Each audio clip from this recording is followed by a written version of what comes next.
El contenido y las imágenes de este programa se difunden con fines noticiosos y de interés público. Además, los comentarios, opiniones y expresiones de sus invitados son responsabilidad exclusiva de ellos y no representan ni deben interpretarse como la opinión de este canal. En Next, nuestros periodistas y presentadores mantienen un nivel de compromiso con su audiencia, de entretener e informar de manera objetiva y con responsabilidad.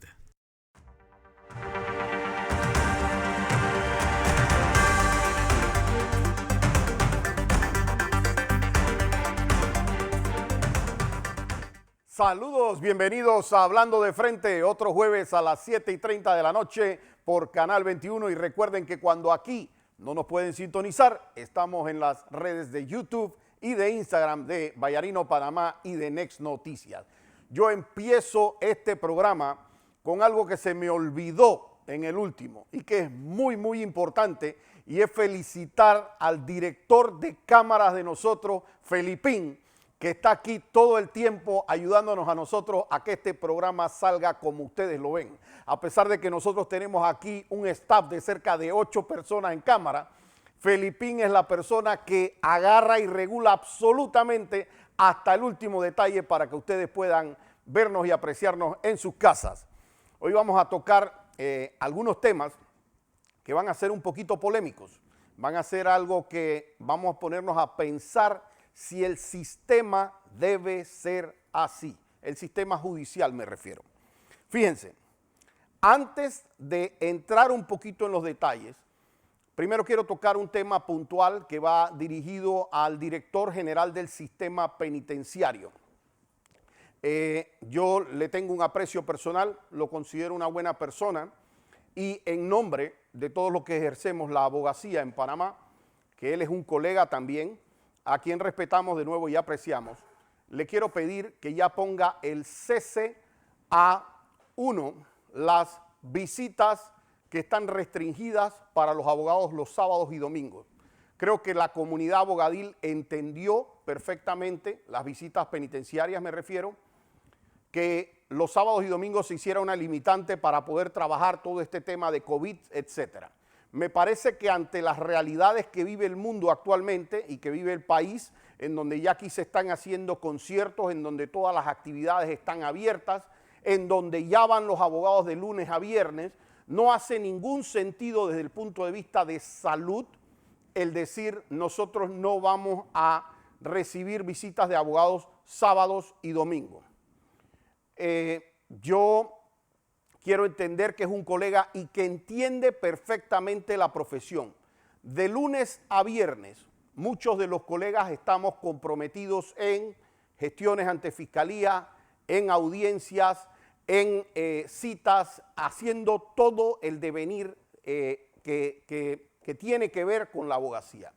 Y los fines de semana son definitivamente muchas veces el espacio para poder sacar que una visita de cárcel, llámese Renacer, llámese La Joya, pero también para los colegas del interior de la República, pues nos toca desplazarnos cerca de 1 hora en un vehículo, luego nos toca esperar para entrar a hacer la visita, luego hacer la visita y luego regresar. Es decir, se está haciendo una inversión de tiempo de cerca de 3 o 4 horas y yo creo que el colega Castillo bien puede entender que esta situación tiene que cambiar. Lo segundo es con las privadas de libertad, que son madres en el Centro Femenino de Rehabilitación.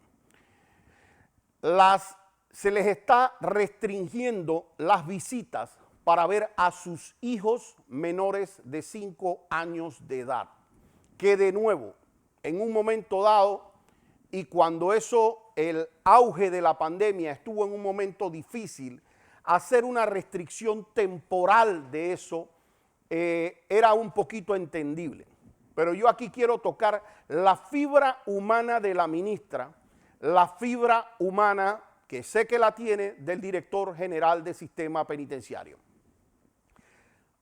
No es solamente un derecho de la madre, porque no quiero que se vea como un derecho de la mamá solamente a ver a su hijo. Un hijo requiere poder ver a su madre, y eso ha sido históricamente así, esté o no la madre detenida, y siempre se han tenido o tratado de tener las condiciones especiales para que no se rompa ese vínculo materno-filial que es súper importante de mantener, que es vital para el bebé y para el niño infante como tal. Y por favor, director, entiendo que esta petición ya se ha hecho en el Centro Femenino de Rehabilitación. Hay muchas madres bajo esta condición, pero más allá de las madres, director, hay un montón de hijos que requieren ver a su mamá. Entonces, este no es un tema administrativo, esto no es un tema que requiere mucha burocracia. De hecho, elevo esta petición que es humanitaria hasta el propio presidente de la República, Nito Cortizo. Nito, presidente, ¿qué cosa para usted es lo más importante en su vida? Y estoy seguro que, así como me contestará que su esposa Yasmín, con toda seguridad estarán sus dos hijos. Para cualquier madre y también para cualquier hijo es de extrema relevancia poder ver a sus hijos. Y es muy doloroso no poder ver a sus hijos y los hijos no poder ver a sus madres. Entonces, empiezo con esta petición que es meramente humanitaria y ojalá podamos abrir esa ventana sin que sea un tema polémico, solamente que sea un tema de comprensión humanitaria, que ya se comprendió la parte sanitaria, pero que requiere ya pues continuar con el resto de la vida y que las mamás y los hijos puedan verse entre sí. Y pasé una noticia luctuosa, muy sentida por nosotros. Hoy falleció el padre de nuestro colega y amigo Roniel Ortiz. Ronnie, desde lo más profundo de mi corazón te envío realmente mi sentido pésame. Desde este programa enviamos los respetos a tu padre, a toda tu familia. Le deseamos que Dios les dé la resignación y la fortaleza suficiente para pasar un momento tan fuerte como esta. Y pues yo como amigo y hermano te envío un abrazo desde aquí, desde el programa. Vamos con los jueces de garantía.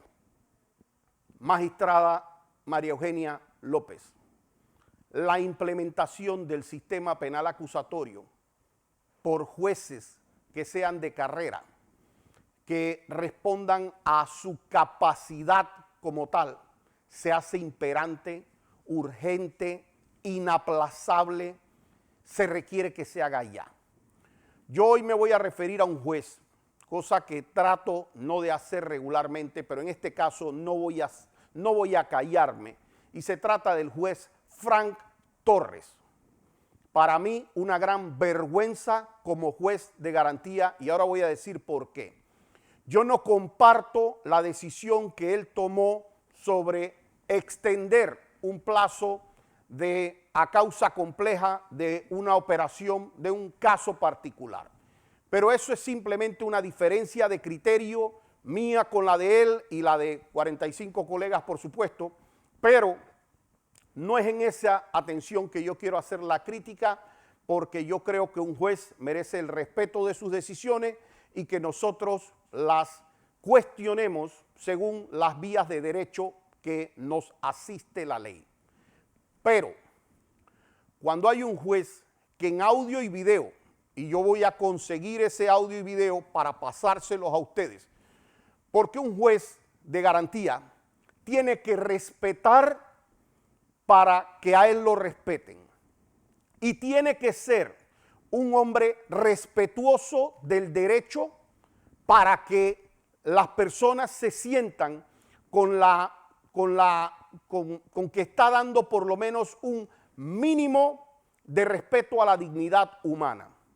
Ese juez realizó una audiencia, particularmente dentro del caso de Operación Damasco. Y dentro de ese caso, el señor entra a la audiencia hace la audiencia con los detenidos, con las personas privadas de libertad, estaba siendo remota, estaba siendo digital y virtual. Y cuando se hace esa pregunta a la persona de si las personas estaban oyendo o no, las personas no oían lo que estaba pasando en la audiencia. Es decir, no sabían lo que estaba pasando adentro de la audiencia en el que ellos se le estaban debatiendo sus derechos. Se hace una verificación de audio de los diferentes lugares porque habían diferentes centros penitenciarios. ¿Y qué ha dicho este juez? Este juez ha dicho, no importa si no escuchan, ese es un tema tecnológico, ese es un tema que, bueno, allá sí pasa eso, pero yo no puedo suspender la audiencia porque la audiencia tiene que seguir, oigan o no oigan ellos. Miren, señora magistrada, yo prometo que aparte de pasar eso aquí, yo le voy a hacer llegar eso a usted junto con una queja formal y una denuncia formal que yo voy a poner sobre ese juez. Porque para mí resulta escandaloso, espeluznante, vergonzoso que el juez Frank Torres se atreva siquiera a decir eso en una audiencia pública, en donde le dice a la persona que lo único importante es si estaba o no notificada. Es decir, no importa si los custodios lo llevaron, no importa si oye la audiencia, no importa si la persona participa activamente. Y entonces yo me pregunto si ese juez se leyó el artículo 1 del Código Procesal Penal, según el cual establece que todo el resto de los derechos del Código se van a interpretar en base a la Constitución, a los principios del Código Procesal Penal y en base a las convenciones internacionales. Entonces, Frank Torres, si él es un juez de garantía, su principal labor es garantizarle los derechos. Ojo, indistintamente de la decisión que tome. Pero uno de los principales derechos de toda persona procesada es el derecho a ser escuchado. Y para yo ser escuchado ante el juez, también tengo que tener el derecho de escuchar lo que están diciendo en mi contra y cómo eso me va a afectar un derecho a mí. Si no, yo no puedo refutar en la audiencia. Imagínense que a mí como abogado, hablar a la fiscalía media hora y el juez me diga a mí, ¿qué tiene que decir, licenciado Vallarino? No sé, no escuché al fiscal, no pude ver lo que dice. Entonces un juez tiene maneras de verificar si el audio está llegando allá, porque cada uno de los penales tiene una persona responsable a la que el juez tan siquiera le hubiese podido hacer una pregunta para decir, discúlpeme, ustedes en el Centro Femenino de Rehabilitación, la persona encargada de la custodia, ¿está escuchando correctamente esta audiencia, sí o no? Ustedes en el Centro La Joya, ¿están escuchándome bien, sí o no? Ustedes en el Centro La Joyita, ¿me están escuchando, sí o no?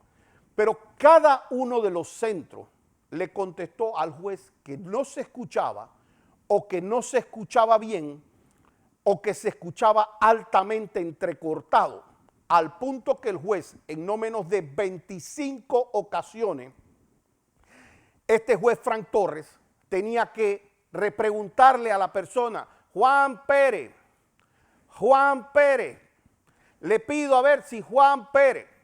Entonces, ¿cómo se le puede ocurrir a un juez, a un magistrado, a quien sea, que una persona puede ejercer su defensa, que puede ejercer un derecho, si tiene un juez de garantía puesto ahí por las razones que muchos sabemos, y que lo único que hace es decir, no importa si oyen o no oyen, lo importa el código es que esa persona esté notificada?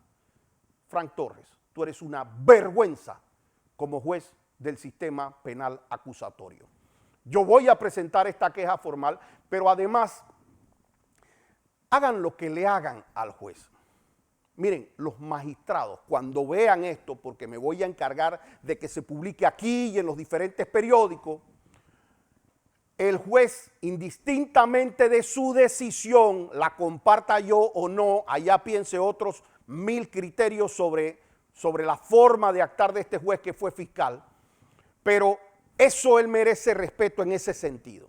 Esa es su decisión, ese es su criterio, él puede ser el correcto, el mío equivocado, pero si hay algo en lo que con toda seguridad él no tiene razón, es en decir que una persona detenida y procesada no tiene derecho a escuchar la audiencia, que importa poco si escucha o no la audiencia. Eso es una vergüenza para el sistema penal acusatorio.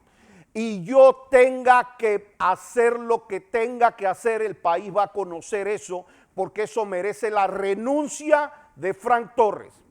Y si no tiene la renuncia, los magistrados deben pedirle la renuncia o deben despedirlo, porque él es un juez de garantía.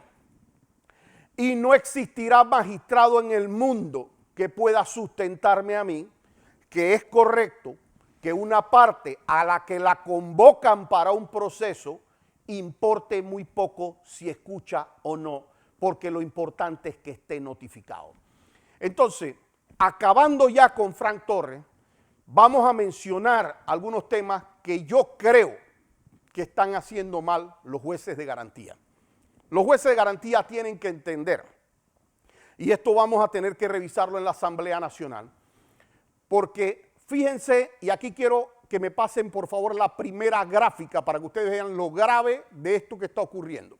Por favor, si me ponen en pantalla la primera gráfica que tiene que ver con los acuerdos de pena. Si ustedes ven en la línea azul que aparece en cada uno de las gráficas, la línea azul representa lo que son los acuerdos de pena. Es decir, las personas que llegan a un acuerdo con la fiscalía y dicen, yo no voy a ir a juicio, no tienes que hacerme el proceso, yo voy a aceptar la pena. Lo que ustedes ven que dice primer distrito judicial, segundo distrito judicial, tercer distrito judicial y cuarto, se refiere a los diferentes lugares.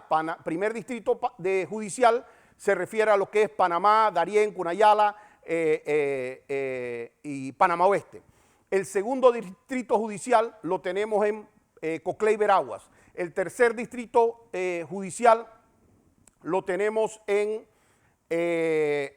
Chiriquí y Bocas, y el cuarto distrito judicial está hacia Los Santos y Herrera. Entonces, ¿qué sucede aquí? Fíjense, 43 acuerdos de pena, 89, 116 y 495 en un mes. En un mes, cerca de 700 personas hicieron acuerdos de pena con el Ministerio Público. Es decir, yo no voy a pelear el proceso, yo voy a aceptar la pena. Y en eso tengo dos problemas con lo que está haciendo el Ministerio Público, ya podemos volver acá. ¿Qué está haciendo el Ministerio Público? Vamos a generar una detención provisional que el código dice que no debe extenderse de 1 año, pero que si son delitos complejos puede extenderse hasta 3 años.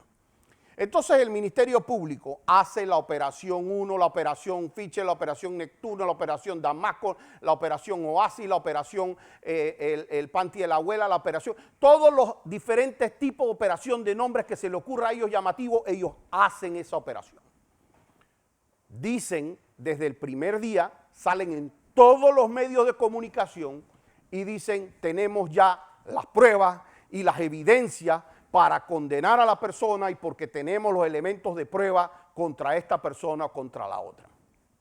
Y entonces, cuando tienen eso, los jueces le sustentan su detención provisional porque un juez que ve la detención, las medidas cautelares, no tiene forma de ver lo que hay en el expediente. Se basa en lo que un fiscal le dice en 15 minutos que dice que tiene y lo que logre la defensa en su momento dado decir si no tiene o no, pero él no logra, él no escucha a ningún testigo, él no ve las pruebas documentales, él no ve qué dicen las pericias, él no ve las evidencias como tal. Así es que no tiene un criterio real para eso. Y la fiscalía va y dice, es que nosotros tenemos fuentes de inteligencia, fuentes anónimas, testigos, tal y cual, pero no les presenta la sustancia al juez. Pero claro, como le hablan de las operaciones, estas mega operaciones, y en las operaciones, ojo, hay gente culpable, eso no hay que quitárselo al Ministerio Público. Pero cuando yo tengo casos en donde hay cerca de 80 personas, estadísticamente está claro que muchas de esas 80 personas son inocentes, van a salir además inocentes. Y yo soy de la opinión que en muchísimos de estos casos hay grandes equivocaciones en donde a una persona la metieron porque era la prima, la hermana, la vecina, la socia, la cuestión, y quedó de alguna manera enredada en el tema. Y que hubiese sido más saludable dejar a esa persona en libertad y darle el chance de explicar cualquier situación que tuviera. Pero eso sabemos que aquí en Panamá no es lo que sucede. Entonces presionan a las personas y le dicen estás detenida. Llaman a causa compleja y le dicen ahora te vas a poder quedar detenida hasta 3 años detenida. Y entonces empieza la presión. Si tú quieres, hacemos un acuerdo de pena. Y en ese acuerdo de pena, pues yo te puedo dar para que tú tengas días multa, para que tú tengas trabajo comunitario, a veces ni eso. Y entonces la persona se queda pensando, ¿qué hago? ¿Espero 3 años el juicio? ¿Espero 4 años el juicio? ¿O agarro y acepto una culpabilidad y que mi abogado me lleve ante el juez de cumplimiento y me cambien esto por días multa o me cambien esto por trabajo comunitario, o ver si yo logro descontar por temas de estudio o trabajo y entonces quedo mejor en 2 años y salgo antes? Y ponen a una persona que muchas veces no debería estar bajo estas circunstancias a tomar decisiones muy difíciles en su vida. Yo no quiero hoy profundizar en eso, porque para profundizar en eso yo necesito tener ciertos elementos que yo quiero poner a la vez para que la gente pueda creer lo que realmente le estoy diciendo detrás de esto. Pero les voy a mostrar algo que es muy importante, una segunda gráfica. Si yo les dijera a ustedes, realmente, mírenme, y si yo les dijera a ustedes, hay personas aquí con la capacidad de decir que una persona confesa de un delito salga gratis. O sea, la persona dice, sí, tú y cometiste el hurto, sí, yo lo hice. Ok, ¿y qué te vamos a hacer? Nada. ¿Trabajo comunitario? No. ¿Multas? Tampoco. ¿Pena de cárcel? Menos. ¿Arresto de fines de semana? Tampoco. Nada. No le pasa nada a la persona. Y la persona le dice al fiscal, sí, yo lo hice. ¿Ustedes creen que eso es posible, que eso suceda aquí en Panamá? Bueno, ahora yo les voy a mostrar una gráfica y ahora les voy a hablar de lo que significa esa gráfica. Como ustedes ven, esta gráfica que está aquí sale directo del Ministerio Público, de la Procuraduría General de la Nación. Esta gráfica solamente es del 1 de abril al 30 de abril del 2022, es decir, lo que sucedió en un solo mes. Y cuando ustedes ven en un solo mes, ustedes van a ver que aparte de los 743 acuerdos de pena que ven en la primera columna a la izquierda y que son de todos los diferentes distritos, ustedes van a ver que en la columna de la derecha, totalmente a la derecha, dice suspensión del proceso sujeto a condiciones, 511 en un mes, 226 en Panamá, 118 en Coclé y Veragua, 125 en Chiriquí y Boca y 42 entre Chitré y entre Herrera y Los Santos. Entonces, 511, y ya venimos acá, por mes significa 6,000 y tantas de personas al año. Ya si me regresan la señal, por favor. Cuando usted me habla de 6,000 personas al año, 6,000 al año, suspensión condicional del proceso, ¿qué significa eso? Significa que la persona dice, yo acepto que yo hice eso, es decir, acepta el hecho, pero que el fiscal le computa, y eso está sucediendo aquí en Panamá, desde en casos de violencia doméstica que son de 5 a 8 años, Y el fiscal le dice, si tú me lo aceptas, yo te suspendo provisionalmente, condicionalmente el proceso. ¿Y qué significa el proceso sujeto a condiciones? Significa que si la persona no, a la persona no se le aplica una pena, a la persona no se le aplica una multa, a la persona no se le aplica un trabajo comunitario, a la persona no se le aplica arresto de fin de semana y la persona ni siquiera queda con un récord policivo. Esas 5 cosas no suceden y lo que le dicen es, tú vas a vivir en tu casa. No significa que no puedes salir donde le dé la gana y hasta del país.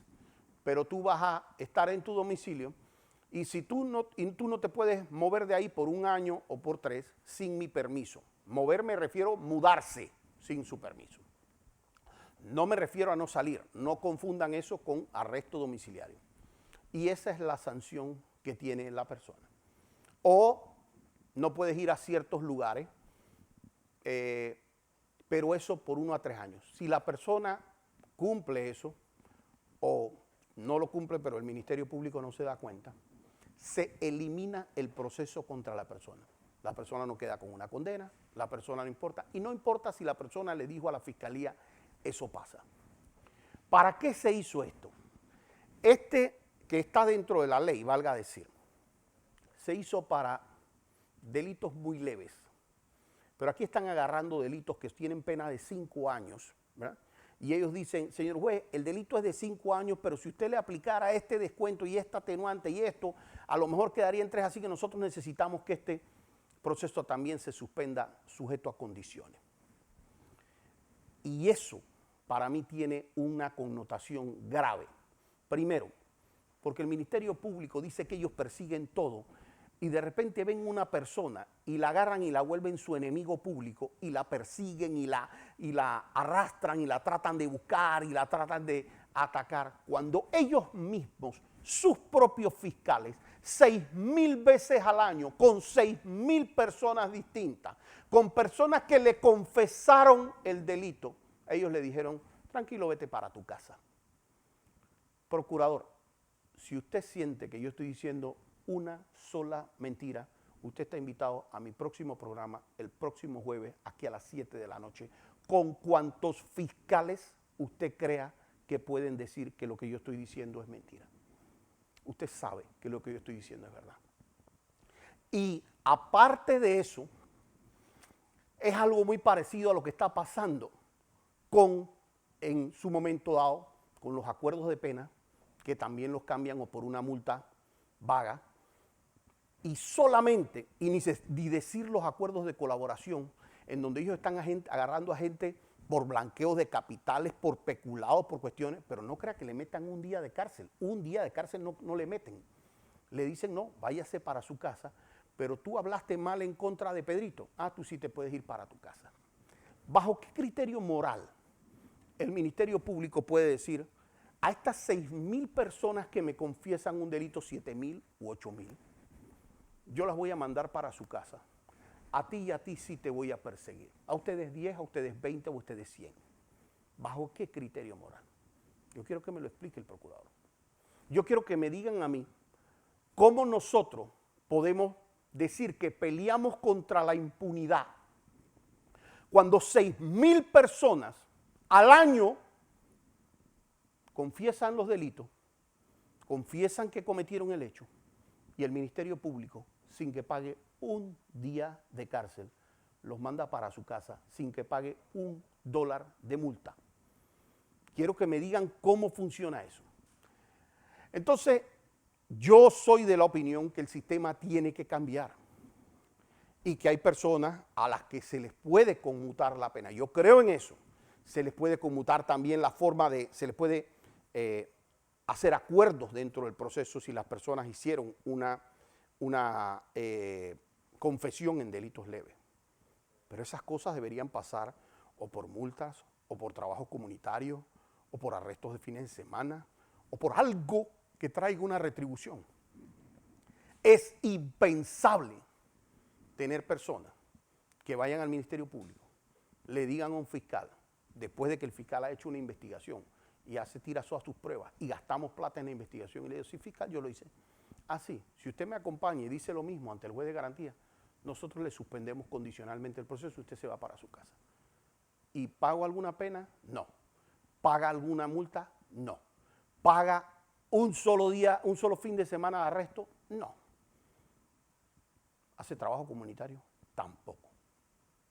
Eso realmente lo tenemos que revisar. Y nuevamente, procurador Javier Caraballo, si usted siente que yo he faltado a la verdad en una cosa, usted está invitado próximo jueves a las 7:30 de la noche aquí en Next TV. Y si eso no es así, pues al resto de ustedes lo veo aquí el próximo jueves a las 7:30 hablando de frente.